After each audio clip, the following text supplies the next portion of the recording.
Vejam aí, meus amigos, como é vil, letal e covarde todo tipo de teoria e prática de transição de gênero em crianças. I'm someone who has been dosed with Lupron and testosterone starting at 12. I received a bilateral mastectomy just 1 month after my 13th birthday. I went straight from training bras to binding, straight to the operating table at 13. The reason why is because I had undiagnosed autism and unaddressed childhood sexual trauma. I was scared to become a woman. I was getting unwanted male attention, which made me fearful of being victimized again.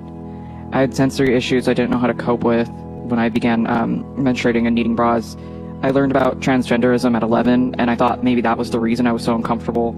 I brought the idea to the therapist I'd been seeing, and she immediately affirmed me, gave me a diagnosis of gender dysphoria, and once I told my parents, she began writing referrals for doctors specializing in pediatric transition care. Never along the way did anyone question why I suddenly wanted to become a boy. They didn't comprehensively screen me for mental health disorders or ask me about any prior trauma. I saw Suzanne Watson in Kaiser Oakland's Proud Clinic, and within 90 minutes, she signed off for me to receive testosterone and meet with a surgeon named Winnie Tong. The mastectomy was explained to me at 12 using watered-down terms like top surgery. I was told I would never be able to chest feed.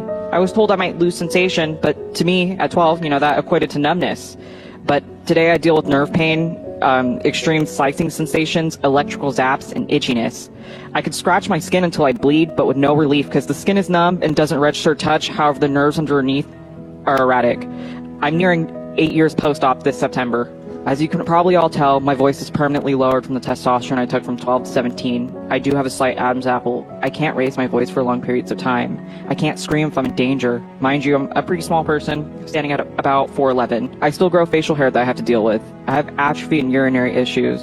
Testosterone also damaged my liver. I've had fatty liver disease since about 14.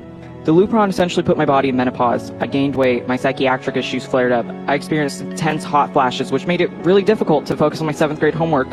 Today I live with chronic joint pain. I'm only 20. I didn't even know what detransition was until I was almost 18 and began to taper myself off the hormones, scared to go back to the doctors.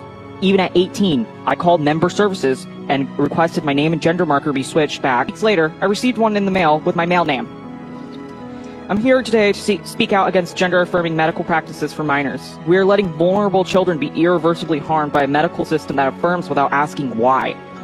We need to protect children from these rushed experimental interventions. Let kids grow up whole. Thank you. Esses canalhas tentam se utilizar de todo tipo de subterfúgio para atingirem as nossas crianças. E é por isso que eu estou no mandato, para defender você, para defender a infância, para defender os seus filhos. Contem comigo nessa luta. Deputado Caio Salim.